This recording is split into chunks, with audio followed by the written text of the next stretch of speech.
마은혁 헌법재판관 후보자 임명 보류에 대한 위헌 여부 판단이 오늘 나옵니다. 야당이 갖고 있는 고민은 무엇일지 내란 혐의 국조특위위원이자 국회 탄핵소추위원인 박선원 더불어민주당 의원과 전화로 연결해서 이야기 나눠보겠습니다. 의원님 안녕하세요. 예, 안녕하십니까. 새해 복 많이 받으십시오. 예, 새해 복 많이 받으십시오, 의원님. 예, 고맙습니다. 예, 오늘 헌법재판소에서 요 마은혁 헌법재판관 후보자 임명 보류 요거에 대한 위헌 여부 판단이 나오거든요.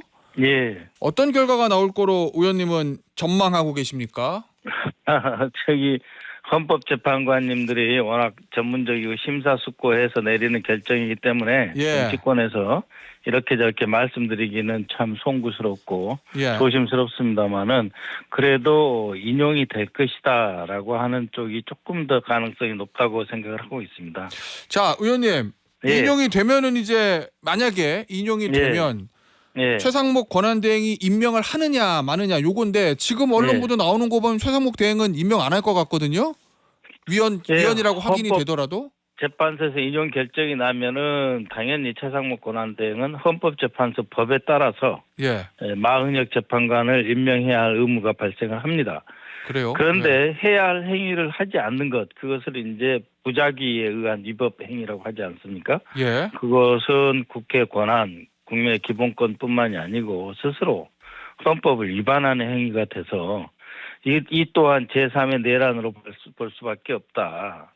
왜냐하면은 사법부 그 서울 서부지방법원을 폭도에 의해서 파기시키고 이런 상황에서 지금 이 헌법재판소가 어떻게 보면은 거의 유일하고 마지막 남은 대한민국 헌법 수호 기관인데 이 결정을 따르지 않는다라고 하는 것은 정말 그 권한 대행으로서는 결코 해서는 안 될 일이다라고 예. 생각합니다. 자, 그런데 의원님 예. 말씀하시기에 결코 해서는 안 될 일이라고 표현하셨지만 그 일을 예. 만약에 한다면 그렇게 한다면 네. 민주당은 어떤 선택지가 있습니까? 그 다음에는. 아니 한번 보십시오. 대통령이 국회를 없애고 국가 비상입법기구를 설치하려고 했고 중앙선거관리위원회를 쳐들어가서 중앙선거관리 기능을 못하게 하려고 하고 예. 또 서울 지방법원에 폭도가 난입하지 않나. 마침내 헌법재판소 권능까지 이렇게 무력화시킨다. 그것도 대통령 권한대행이 나서서 무력화시킨다고 하면은 예. 그에 대한 책임을 져야 됩니다. 다만 구체적으로 어떤 방식으로 책임을 물어야 할까에 대해서는 예. 아직 일어나지 않은 일이기 때문에 예. 섣불리 말씀드리기는 좀 어렵습니다. 왜냐하면 아직 그래도 최상목 대행이 임명을 하지 않았다라고 하는 행위가 이루어진 건 아니지 않습니까? 예.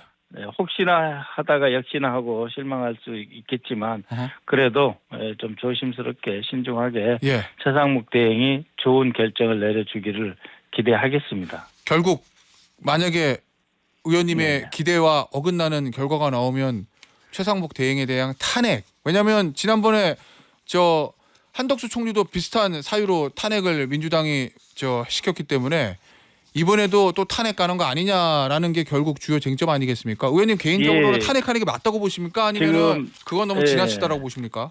상설특검법안도 처리 안 하시고 예. 그리고 내란 특검법은 아예 의결을 요구를 하지 않는가. 또 연속해서 7개 법안에 대해서도 거부권을 행사를 하셨습니다. 예. 이미 그 탄핵을 하려면 넘쳐 있죠. 근데 이 건 좀 달라요. 그러니까 헌법재판소의 결정에 대해서 임무를 수행하지 않는다라고 하는 것은 그 자체가 위헌이거든요. 예. 위헌이 이미 성립되어 버린 것입니다. 과거에 우리 한덕수 총리 사례 같은 경우에는 탄핵을 하고 이것이 잘못됐는지 우리가 헌법재판소에다가 의뢰를 한 거지 않습니까? 예. 그 전 단계에 이미 한덕수 총리는 어떻게 보면 탄핵이 당하셨는데 지금은 이미 이것 자체가 위헌이다라고 하는 예. 그 임명하지 않고 그 후보자를 골라서 쓰기 전법 이런 것들은 불법이다, 위헌이다라고 하는 취지의 그 결론이기 때문에 이것은 탄핵을 당연히 해야 되는 사안이 되고 마는 거예요. 우리 예. 원하든 원치 않아든 그런 상황으로 밀고 나가지 않기를 기대합니다. 아, 그러면은 만약에 최상목 대행이 임명 안 하면은 탄핵을 하는 게 맞다 이런 말씀이신 거네요? 지금 논리상으로는 그렇죠. 왜냐하면은 지금 그 헌법재판소에 이 행위가 위헌인지 알겠습니다. 아닌지를 판단해달라고 했는데 위헌이라고 판단을 해버린 셈이 되지 않습니까? 인용을 하게 예, 되면 어떤 말씀인지 제가 충분히 이해했는데 예. 논리상은 그러면 탄핵 가는 게 맞는다는 말씀이세요? 그럼 저는 현실적으로 뭐 당의 지도부는 아닙니다만은 예, 논리상으로는 탄핵 갈 수밖에 없다. 아, 왜냐하면 위헌이 예, 돼버렸기 때문에. 알겠습니다. 예, 자, 예. 그런데 현실적으로도 추진할 거다, 당이. 그거는 이제 지도부가 오늘 심사숙고할 겁니다. 예, 지도부가 알겠습니다. 어떻게 할 것이라고 제가 예단할 수는 없습니다. 알겠습니다. 예. 자, 이 내란 특검법이 지금 특검법에 관해서 예. 권한대행이 거부권을 행사했습니다. 요거 예. 재의결 가도 통과 가능성이 있다고 보세요? 가능성은 역시 반반 아니겠습니까? 근데 그래요? 이제 예. 오히려 그 국민의힘 쪽에서 상당히 모순된 행동을 보이고 있지 않습니까? 마치 윤석열 대통령을 보호하는 것처럼 열심히 뛰어다니는 듯 하지만 그러나 조기 대선 준비는 국민의힘이 먼저 하고 있다. 이런 뉴스가 많이 나오지 않습니까? 그렇습니까? 예. 예. 그렇잖아요. 그런 상태이기 때문에 예. 조기 대선 국면을 오히려 미리 잘 준비해야 된다. 이런 것들이 오히려 국민의힘의 입장이기 때문에 예. 그런 과정에서는 그 정리하고 가자라고 하는 것도 나올 수가 있죠. 그래서 재의결 가능성도 반반은 된다고 저는 생각을 합니다. 알겠습니다. 만약에 예, 예. 저 부결되면 다시 발의하십니까? 해야죠. 예, 그것은 왜냐면은 이 내란 특검법은 그 전체적인 상황이 아직 제대로 수사가 되었다고 보기 어려운 현재의 조건에서는 꼭 필요하다고 보고 있습니다. 예. 알겠습니다. 오늘 예. 저 국민의힘의 권영세 비대위원장하고 예. 권성동 원내대표 그리고 나경원 의원이 윤석열 대통령 접견하러 이제 서울구치소에 들어가는데 예. 권성동 원내대표는 지도부 입장이 아니고 오랜 친구로서 인간으로서의 도리다 뭐 이렇게 얘기하고 예. 있거든요. 요거는 예. 어떻게 보세요, 의원님? 그러니까 이제 만약에 권성동 원내대표가 대표가 아니시라면 예. 그것은 있을 수 있는 말씀인데요. 친구로서 위로를 전하고 싶다. 인간적 도리다라고 말씀하시지만 예. 현재 권영세 대표 그다음에 권성동 여당 원내대표 이 두 분들은 당을 대표하시는 분들이잖아요. 말 그대로. 예. 예, 그런 분들이 미리 예고를 하고 대통령을 이렇게 찾아뵙겠다라고 하는 것은 이건 정치적인 행위이죠. 그런데 지금 대통령은 안타깝긴 하지만 직무 정지 상태에 있지 않습니까? 예. 직무 정지 상태에서 계속 이렇게 정치적인 행위를 하도록 공간을 스스로 지금 확보하고 만들어가는 것은 원래 그 대통령 직무 정지하는 그 취지하고 맞지 않습니다. 과거에 노무현 대통령이 2004년 탄핵당했을 때 그 예. 기간 동안 거의 외부 접촉을 철저히 차단하고 스스로 차단하시고 일체 외부에 나타나지 않으셨거든요. 예. 예, 정말 그 관저에만 들어박혀 계시다시피 하셨거든요. 예. 그러면서 현재의 결정을 조심스럽게 조용히 기다리셨던 것이죠. 예, 이런 걸 갖고 한번 비교를 해보셔야 할 겁니다. 알겠습니다.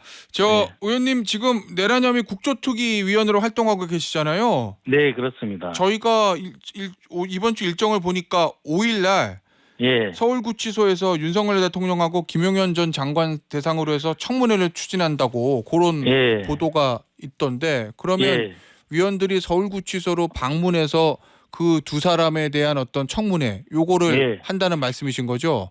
예, 그렇습니다. 과거 2016년에도 박근혜 예. 최순실 게이트 때도 국조특위 위원들이 예. 예, 그 최순실과 안종범 수석이 이제 갇혀 있는 그곳까지 찾아가서 비공개 신문한 적이 있거든요. 예. 예, 그렇기 때문에 지금 이거는 여야 합의로 지금 추진하고 있는 것입니다. 그래서 저희들은 당연히 이 청문회를 서울구치소 또 동부구치소 방문해서 추진할 예정입니다. 예. 그런데 의원님 중요한 게 예. 이제 대상자인 대통령하고 전 국방장관이 나오느냐 이건데 혹시 조사에 나올 건지 요거에 대해서는 의사가 확인이 됐습니까? 이게 거절하면 강제로 할 수는 없는 거잖아요. 예, 강제로 할 수는 없습니다. 예, 조사 특위이지 이게 수사기관이 아니고요. 예. 또 수사조차도 지금 윤석열 대통령은 지금 공수처나 검찰 것을 거부하고 있었지 않습니까? 그래서 불참할 가능성이 더 높다고 보고 있습니다. 다만 본인께서 필요하면은 헌재에 나오시고 또 본인이 좀 불리하시다 생각하시면은 국조특위에 임하지 않는다라고 하는 것은 모순이죠. 스스로 내가 각오한 일이다라고까지 말씀하시지 않았습니까? 각오하신 일이기 때문에 책임 있게 국조특위에도 응해 주시리라고 기대를 하고 있습니다. 의원님, 이게 이제 국회에서 네. 열리는 특위는 다 생중계가 되는데 이건 구치소기 때문에 생중계가 안 되잖아요.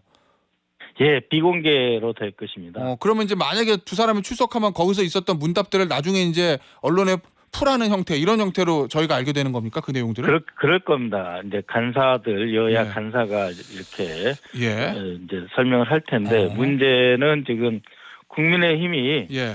그동안 삼청동 대통령 안가, 예. 한남동 대통령 관저, 그리고 용산 대통령실에 대한 예. 그 현장 조사 이를 다 거부를 했거든요. 예. 그래서 이제 가다가 남은 게 지금 김영현 국방장관과 윤석열 대통령에 대한 예. 구치소 청문회라고 하는 걸 추진하고 이것에 대해서 국민의힘이 동의를 해줬습니다. 예. 동의를 해줬는데 실제로 이런 신문에 같이 가서 할 것인가에 대해서는 의문입니다. 알겠습니다. 예.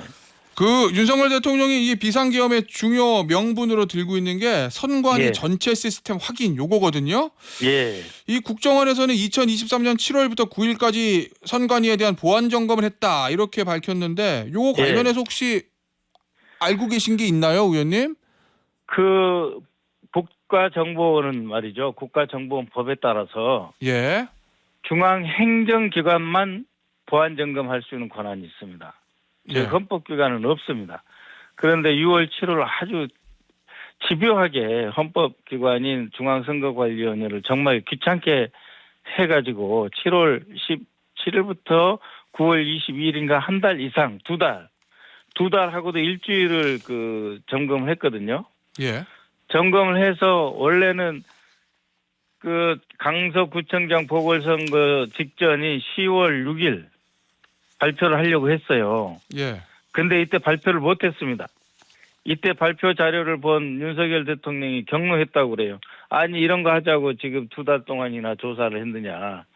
그래가지고 이 1차 보고서라고 하는데 예. 이 1차 보고서는 폐기되고 그 강서 보궐선거 하루 전날인 10월 10일 발표한 2차 보고서 예. 그것은 상당히 그 작성한 사람도 달라요. 1차 보고서는 기술팀, 원래 이 서버를 이렇게 조사했던 팀들이 기술적 관점에서 작성한 보고서고 2차 보고서, 즉 10월 10일 날 발표된 보고서는 그 국정원의 과학정보팀이 아니고 예. 비서실에서 작성된, 원장 비서실에 작성된 보고서다라는 말이 있습니다. 그래서 이거를 내일 국정조사 때 공식적으로 선관위에서 나오는 그 사무총장께 질의를 할 생각인데요. 예. 다시 말씀드리면 1차 보고서에 크게 문제가 없다고 되어 있어가지고 파기될 뻔한 거를 윤석열 대통령이 경로에서 제2차 보고서로 재작성됐단 말입니다. 예. 그것이 지금 그 문제를 일으키고 있는 것이거든요. 예. 그래서 이거는 굉장히 그 잘못된 헌법기관을 이 보안감사를 할 권한이 없습니다. 예. 권한 밖의 일을 실행하고 그것도 이 1차 보고서와 다른 2차 보고서를 기초로 해서 선거 전날 발표했다는 것은 이게 알겠습니다. 정치적으로 오염된 행위죠. 알겠습니다. 자, 의원님. 당내 네. 정치에 관한 질문을 좀 드려볼게요. 예. 최근에 의원님이 SNS에 글을 쓰셨다가 하나 삭제하셨던데 저희가 그 예. 내용을 봤더니 예. 윤석열의 탄압받은 자, 예. 윤석열의 사면받은 자 예. 이런 글이었거든요. 예. 탄압받은 자는 누구고 사면받은 자는 누굽니까, 의원님? 탄압받은 자는 이재명 그리고 김경수입니다. 사면받은 그리고 자는 사면받은 자는 김경수죠. 그러니까 예. 김경수 지사는 제가 미안한 이야기지만 아끼는 후배고 늘 좋게 생각하는 예. 분인데 예. 본인은 탄압받았지만은 사면을 받았고 이재명 대표는 탄압받았는데 지금도 계속 탄압받고 있잖아요. 그러면은 한 발 떨어져서 전체적으로 자신의 처지만 생각하지 말고 우리 민주진영의 그 어떤 상황에 처했는지 지금 우리가 더 서로 북돋고 좋은 말 하기 위해서 서로 노력을 해야 되지 않는가 그런 생각에서 올렸는데요. 예. 이 또한 과연 도움이 될까 어허. 하는 생각에서 다시 내렸습니다. 삭제했습니다, 제가. 그러면은 오히려 의원님이 이런 글을 올리는 게 당내 분란을 일으킬 수도 있을 것 같다 이런 판단으로 삭제하신 거예요? 분란까지는 아니지만 또 예. 김경수 지사가 예. 이렇게 스스로 돌아보고 하면 되는 것인데 꼭 후배 지사에게 또 예. 마음의 상처가 될 수도 있지 않겠나 이런 생각도 잠시 했습니다. 자, 그런데 그래서 김경수 전 지사 SNS 보니까 대선 승리만이 탄핵의 완성입니다. 그리고 예. 서로에게 고함 치는 일을 멈추고 사과하고 손을 내밀고 크게 하나가 되어 이깁니다. 뭔가 이런 예. 메시지 예. 저를 그래서 냈거든요. 그건 어떻게 보세요? 그거 조금 이렇게 좋은 쪽 발언을 하는 거 아니겠습니까? 아, 그래요? 예. 예, 그래서 조금 더 긍정적이고 좋은 발언을 서로 하면서 힘을 모으는 쪽으로 가면 좋겠습니다. 그 보니까 문재인 전 네. 대통령도 그렇고 김경수 전 지사도 그렇고 이른바 친문 또 비명계 쪽에서 뭔가 친명계를 향한 어떤 저 견제구들을 던지는 거 아니냐, 조기 대선에 가시화되니까 이런 언론의 네. 분석들이 있거든요. 아닙니까? 초기에 예. 이제 한두 번 그럴 수는 있다고 생각을 하는데요. 예. 이제 전체적으로 하나가 돼야 되고 모두가 힘을 합쳐야 이길 수 있는 것 아니겠습니까? 그리고 승패라고 하는 것보다 더 좋은 나라, 더 이상 내란이 없는 나라, 그리고 전 세계적으로 그 트럼프 대통령이 들어오자마자 관세 폭탄으로 난리가 아니잖아요. 예. 그런 속에서 정말 우리 힘을 모으자. 그런 방향으로 뜻을 잡아갔으면 합니다. 알겠습니다. 의원님, 저 이재명 대표가 최근에 정책적으로 좀 우클릭하고 있다라는 언론의 저 해석들이 있던데 예, 뭐 예. 경제는 그렇다 치고 최근에 안보에 관련해서도 오늘 아침에 예. 보도된 거 보니까 그 일본이 국방력을 강화하는 게 한국에 위협되지 않는다 이렇게 이재명 대표가 얘기했다고 보도가 됐더라고요.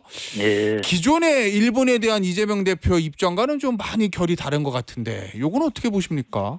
그러니까 이것을 서로 상호적이다 이렇게 이해를 해주시면 좋겠습니다. 지금 이재명 대표가 예, 주한미 대사를 비롯해서 일본 대사도 만나고 이렇게 그 외교적인 행보를 넓혀가고 있거든요. 예, 그 속에서 한미 동맹이 우리 대한민국 안보의 기초이다. 그러나 일본하고의 다양한 안보 협력도 가능하다. 예, 까지는 이제 기본 입장으로 지금 갖고 계시는 것이고 예, 여기서 한 발 더 나아가서 일본이 국방력을 키워야 한다라고 하면 그 예. 국방력, 이 군사력이 과연 우리 대한민국에 이로울지 불리할지에 대해서 설명이 있었다라고 하면 예, 그 설명의 기초에서 대표도 좋은 이야기를 할 수 있지 않겠습니까? 예. 그래서 이것은 이제 좋은 어떤 그 상호작용의 과정이다 이렇게 이해하시면 어떨까요? 알겠습니다, 의원님. 오늘 인터뷰는 여기서 마무리하도록 하겠습니다. 지금까지 더불어민주당 박선원 의원이었습니다. 의원님 감사합니다. 감사합니다.